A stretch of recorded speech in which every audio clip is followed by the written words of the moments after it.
Muhammadiyah Profesor Dr. Hamka dengan mata kuliah Konsultasi Pendidikan dan Gizi dari kelas 5I.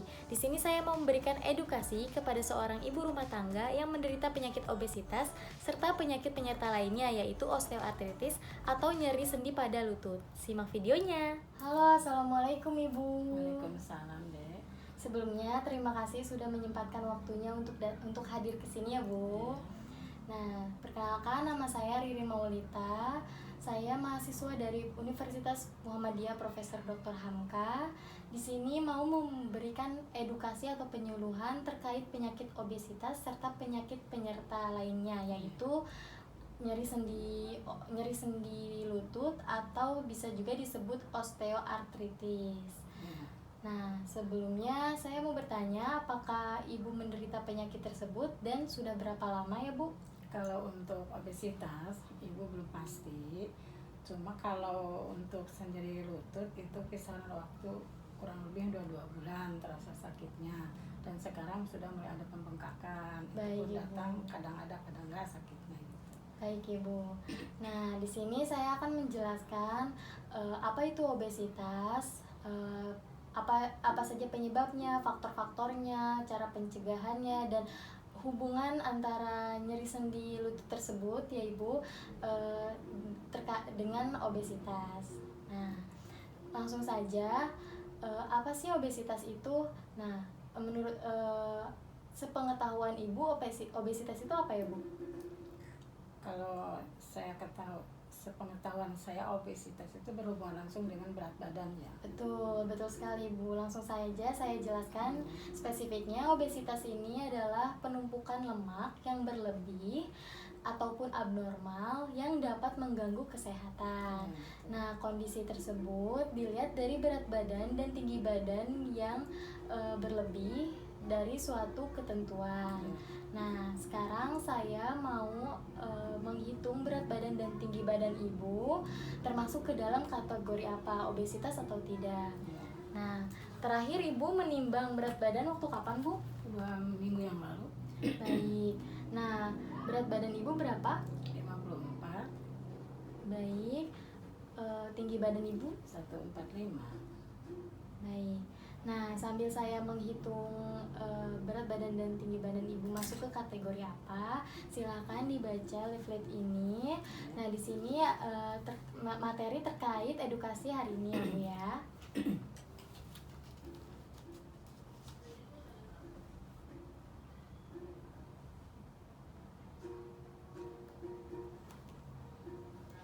Nah, baik Ibu, hasilnya sudah ditentukan.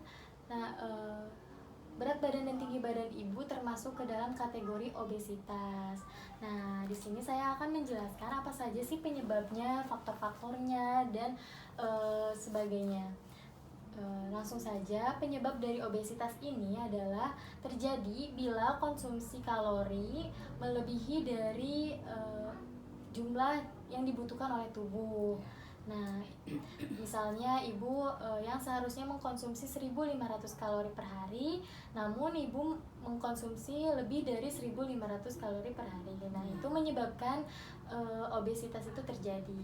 Nah, kemudian ada nggak sih tanda atau gejalanya? Nah, sebenarnya obesitas ini tanda gejalanya belum ada. Maksudnya bukan belum ada, tidak pasti.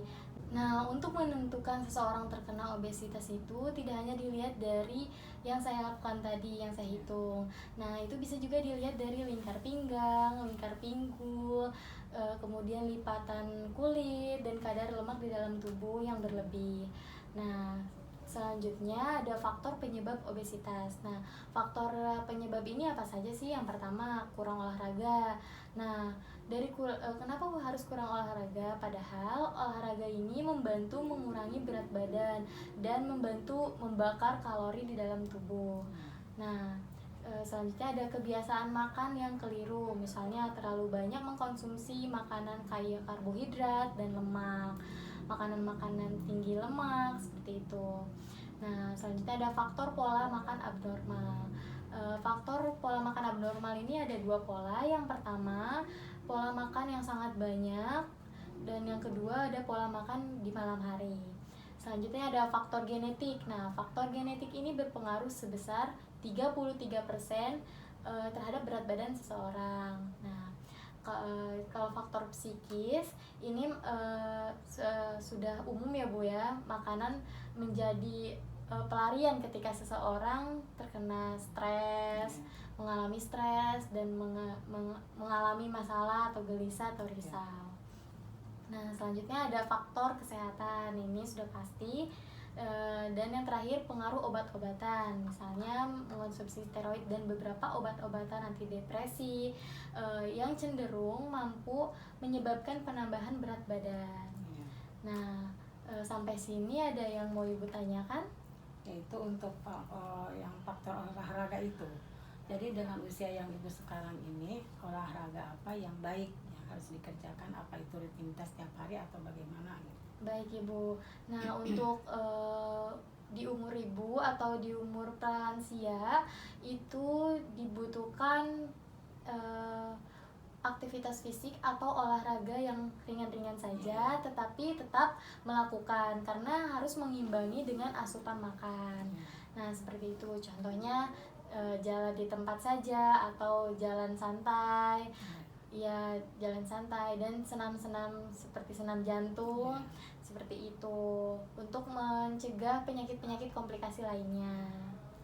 Gitu. Terus faktor ini kenapa makan malam itu bisa mengakibatkan obesitas? Nah, makan malam ini akan menghasilkan penumpukan lemak di dalam tubuh. Nah, karena setelah makan malam ini tidak ada aktivitas lainnya, seperti itu Ibu. Nah, untuk selanjutnya ada diet untuk penderita obesitas. Yang pertama ada diet rendah kalori. Nah, ini dia haruskan makan makanan yang kalorinya rendah. Nah, kemudian yang selanjutnya ada kurangi penggunaan lemak. Nah, misalnya makanan-makanan yang harus dimakan itu makanan rendah lemak, seperti contohnya daging ayam tanpa kulit. Nah, seperti itu. Kemudian tidak makan makanan yang terlalu berminyak, yang digoreng-goreng, seperti itu. Selain mengurangi penggunaan lemak, juga mengurangi yang manis-manis, makanan yang manis-manis, seperti itu. Nah, selanjutnya ada makan makanan berserat tinggi. Nah, kenapa harus makan makanan berserat tinggi? Nah, makanan-makanan berserat tinggi ini memerlukan waktu yang lebih lama untuk dicerna daripada makanan rendah serat. Nah, akan merasakan kenyang yang lebih lama. Nah, seperti itu. Nah, kemudian yang selanjutnya ada makan makanan sehat disertai vitamin dan mineral yang cukup. Nah, sampai sini apakah ada yang ditanyakan Ibu? Yaitu yang menyangkut masalah makanan rendah lemak gitu. Oh, baik. Makanan-makanan rendah lemak ini seperti yang saya sebutkan tadi, daging ayam tanpa kulit, terus ada ikan segar, seperti itu. Nah, selanjutnya pencegahan obesitas. Nah, pencegahan obesitas ini bagaimana sih cara mencegah obesitas ini? Nah, di leaflet ini saya sudah mencantumkan tips pencegahan obesitas untuk pralansia. Nah, di sini ada konsumsi makanan sumber kalsium dan sebagainya. Nah, kemudian bisa juga cukup cairan, cukup minum air putih dan makan makanan yang berserat yang seperti saya sebutkan tadi. Terus kemudian hindari cemilan-cemilan. Nah, selanjutnya ada olahraga teratur, olahraga seperti jalan santai, jogging atau senam aerobik yang seperti sudah saya sebutkan tadi. Nah, selanjutnya ada membuat target. Misalnya perlu membuat target pencapaian. Misalnya bulan ini harus bisa menurunkan berat badan sekian, seperti itu.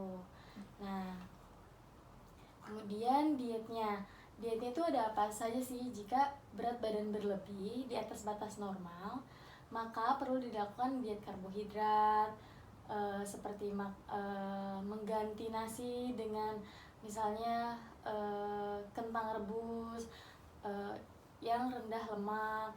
Kemudian makanan-makanan yang diolah memakai gula itu juga harus dikurangi. atau dihindari. Nah, selanjutnya ada pilihan makanan pengganti. Nah, misalnya ibu mau memakan cemilan es krim. Nah, diganti dengan yogurt. Kenapa yogurt? Karena mampu menurunkan kolesterol darah sehingga kesehatan jantung tetap terjaga. Seperti itu. Nah, selanjutnya ada cara mengurangi kelebihan beratnya itu bagaimana sih, kan? Yang pertama ada melakukan kegiatan fisik seperti olahraga teratur tadi. Nah, yang kedua ada lakukan olahraga yang murah, misalnya seperti jalan santai atau ibu biasanya Jogging. iya, biasanya jogging tuh, seperti itu. Nah, Jogging pagi. iya, dan tentunya yang olahraga yang ringan. Nah, selanjutnya ada usahakan untuk tidak jajan sembarangan atau makan makanan yang tidak terjamin kebersihannya, seperti itu.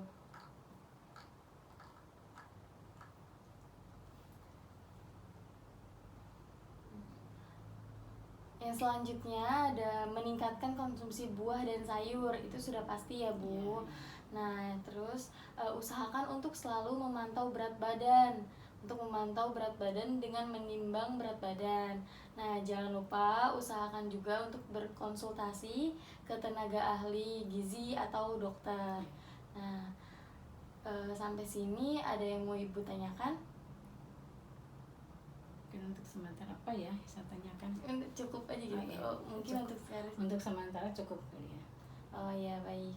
Nah, selanjutnya saya akan masuk ke materi osteoartritis atau nyeri sendi lutut tersebut. Nah, yang Ibu ketahui nyeri sendi lutut ini apa sih, Bu? Itu kadang sendi lutut apa namanya, kayak pembengkakan gitu. Ya, betul. Pembengkakan terus sakit lah kalau dibawa gerak sakit gitu. Iya. Nah, nyeri sendi lutut ini akibat dari konsumsi zat purin secara berlebihan. Nah, si purin ini diolah tubuh menjadi asam urat. Nah, tetapi jika kadar asam urat berlebih, ginjal tidak mampu mengeluarkan sehingga kristal asam urat menumpuk di persendian. Maka dari itu sendi menjadi sakit, bengkak atau meradang, seperti itu. Yang Ibu rasakan pembengkakan di sendi lutut kan? Iya, di sendi lutut, di atas di pahanya lah gitu. Iya, betul. Nah, purin sendiri ini adalah zat yang terdapat dalam setiap bahan makanan, ada pada sayur-sayuran dan buah-buahan. Nah, biasanya asam urat ini menyerang pada usia lanjut. Nah, karena penumpukan si purin ini, seperti itu. Nah, tanda dan gejala osteoartritis ini apa saja? Ya, yang pertama ada pada waktu pagi, yaitu pada saat bangun tidur. Dan pada waktu malam hari biasanya persendian terasa nyeri. Apakah betul seperti itu, Ibu? Kalau Ibu ya pagi-pagi itu, ya sama malam memang betul. Ya, tidur. Betul.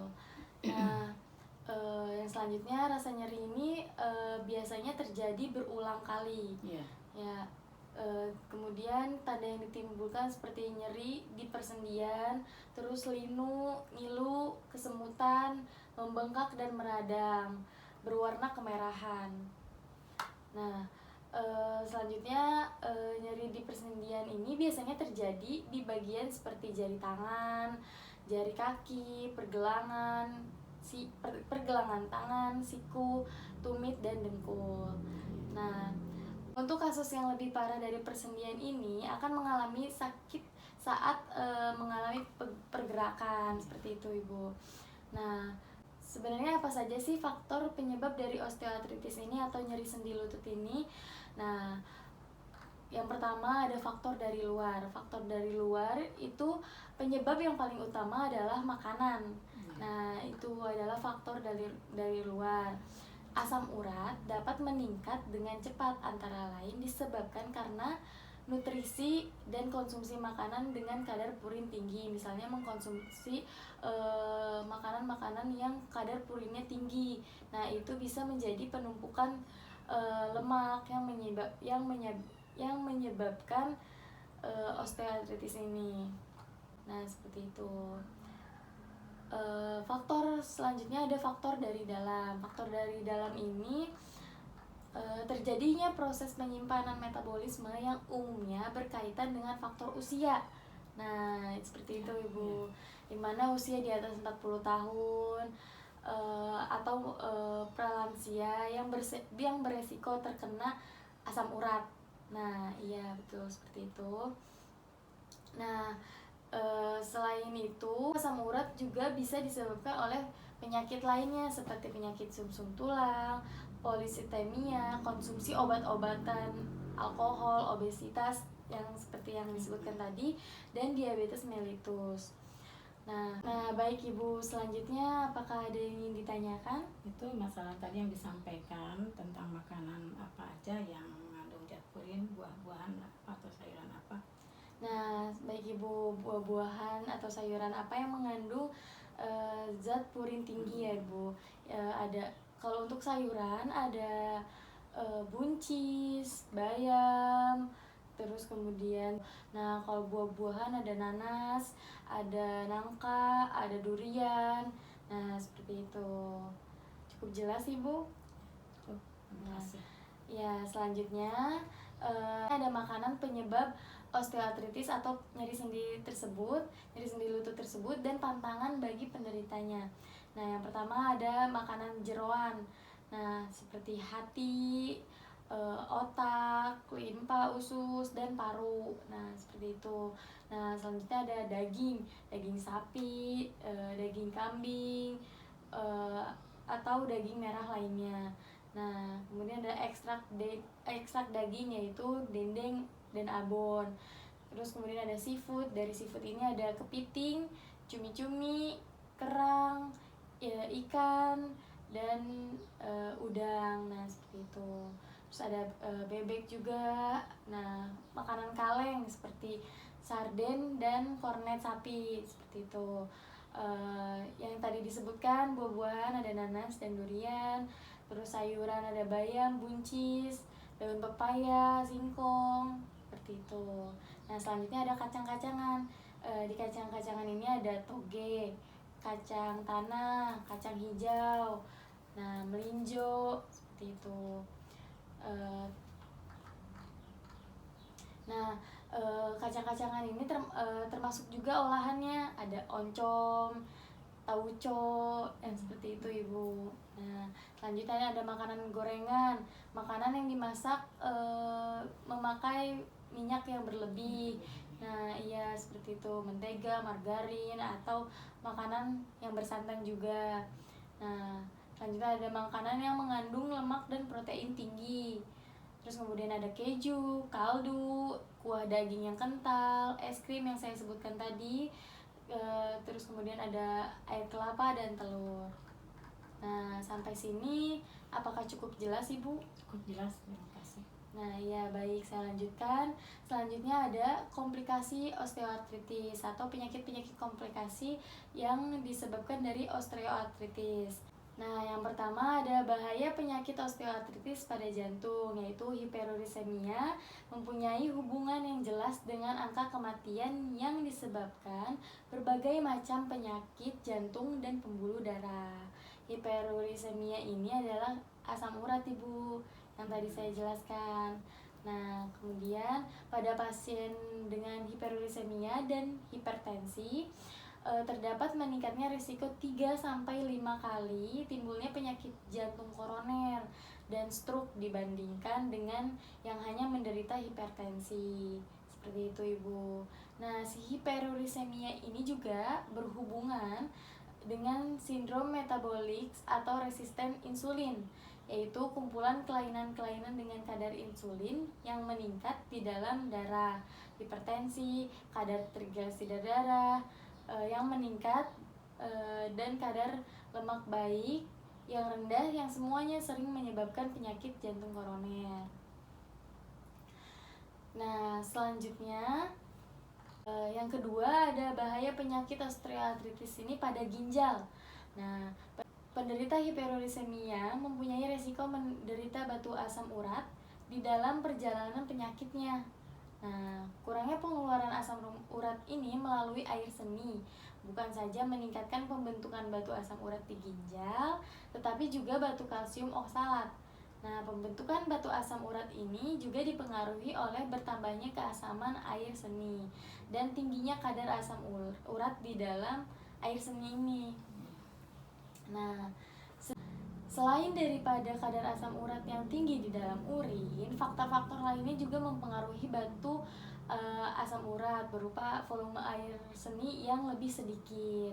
Nah, adanya juga batu asam urat menyebabkan peninggian tekanan di dalam ginjal dan penekanan pembuluh darah yang menyebabkan bertambah tebalnya dinding pembuluh darah dan berkurangnya aliran darah ke ginjal dengan akibat kerusakan pola ginjal seperti ginjal mengecil, kemudian ada ginjal bengkak, ginjal bocor, dan gagal ginjal lainnya.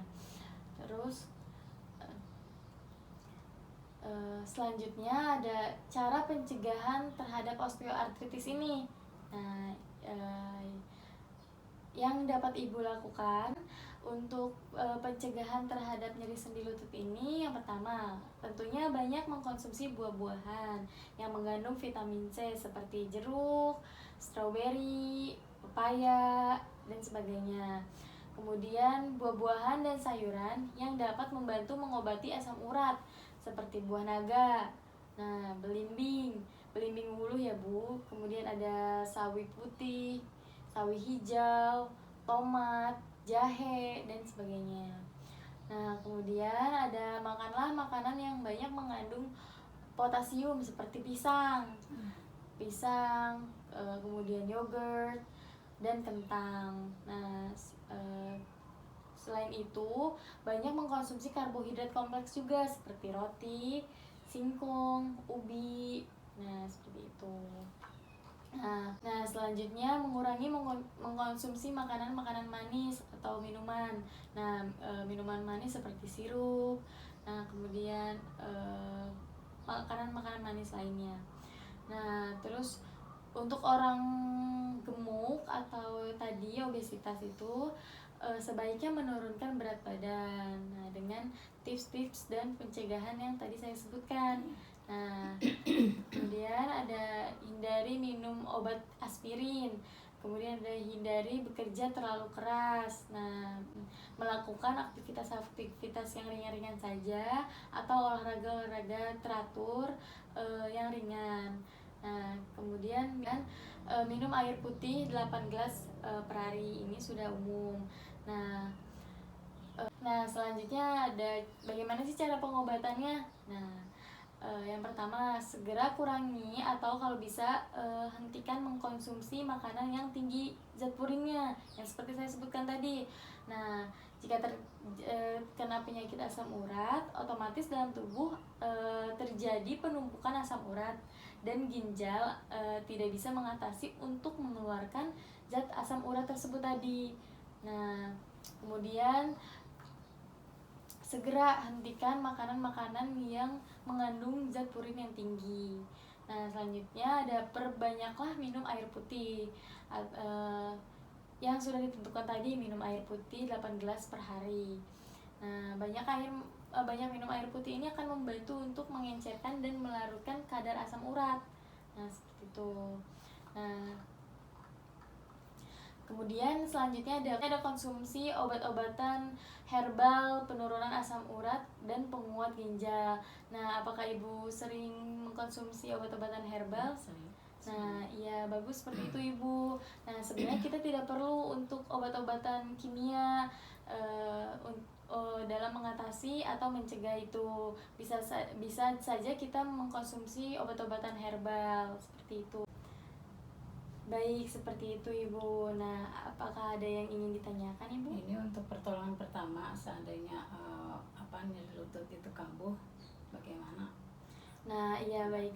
Pertolongan pertama ini jika terjadi nyeri sendi lutut itu muncul, nah yang pertama bisa melakukan istirahat dengan teratur. Kemudian jika mengalami pembengkakan bisa dikompres. Nah, seperti itu. Bagaimana? Nah, iya baik. pertolongan pertama ini jika terjadi nyeri sendi lutut itu muncul, nah yang pertama bisa melakukan istirahat dengan teratur, kemudian jika mengalami pembengkakan bisa dikompres, nah seperti itu. Apakah Ibu pernah melakukan hal seperti itu? Ya, sering. Nah baik Ibu, apakah sudah cukup jelas? Ya, sudah cukup. Nah baik, apakah ada yang ingin ditanyakan lagi Ibu? Terus satu lagi pertanyaan, hubungan antara obesitas dengan nyeri lutut itu? Nah, iya baik Ibu. Nah, hubungan obesitas dengan nyeri sendi lutut ini atau osteoartritis, yaitu obesitas merupakan salah satu faktor resiko terjadinya osteoartritis atau nyeri sendi pada lutut tersebut. Nah, seperti yang dijelaskan pada leaflet ini. Nah, nih, ya. Nah, penyakit komplikasi pada obesitas ini ada osteoartritis atau nyeri sendi. Nah, seperti itu. Ya.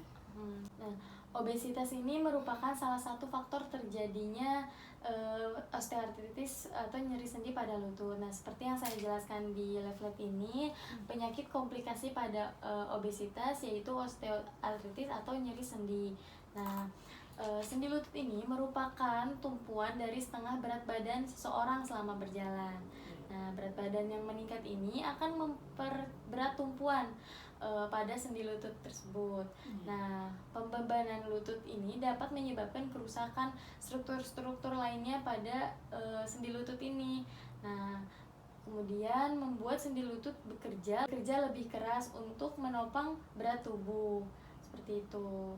Nah, sendi lutut yang bekerja lebih keras ini akan mempengaruhi daya tahan dari tulang rawannya. Nah, seperti itu. Apakah cukup jelas, Ibu? Cukup jelas, terima kasih. Nah, baik. Dari edukasi yang saya jelaskan tadi dapat disimpulkan bahwa salah satu penyakit komplikasi obesitas yaitu osteoartritis atau bisa juga disebut dengan nyeri sendi pada lutut. Nah, baik Ibu, dari edukasi yang saya jelaskan dapat disimpulkan bahwa salah satu faktor penyebab atau penyakit komplikasi pada obesitas yaitu osteoartritis atau nyeri sendi pada lutut. Ini menyebabkan terjadinya lutut bekerja lebih keras untuk menopang berat badan yang berlebih. Nah, seperti itu. Apakah sudah cukup jelas untuk materi dari obesitas itu apa? Kemudian makanan yang boleh dan tidak boleh, seperti yang di leaflet ini juga sudah dicantumkan makanan yang boleh dan tidak boleh untuk penderita obesitas. Nah, seperti sayur, buah, kacang-kacangan, biji-bijian, seperti itu. Nah, kemudian yang tidak bolehnya ada susu yang tidak dipasteurisasi. Nah, susu yang tidak dipasteurisasi ini susu yang belum dipanaskan. Ya, seperti itu Ibu. Kemudian ada tinggi sodium, itu yang harus dihindari. Nah, selanjutnya untuk materi nyeri sendi lutut ini apakah sudah jelas Ibu? Sudah cukup. Sudah cukup jelas ya Ibu. Intinya harus menghindari makanan yang tinggi purin tadi. Ya betul, yang sudah saya sebutkan tadi ya Ibu. Nah baik Ibu, materinya saya cukupkan sampai sini. Semoga materi edukasi ini bermanfaat ya Ibu bagi Ibu. Dan ya terima kasih kembali Ibu, terima kasih sudah menyempatkan waktunya untuk hadir di sini. Nah, kurang lebihnya mohon maaf. Assalamualaikum warahmatullahi wabarakatuh. Waalaikumsalam warahmatullahi wabarakatuh.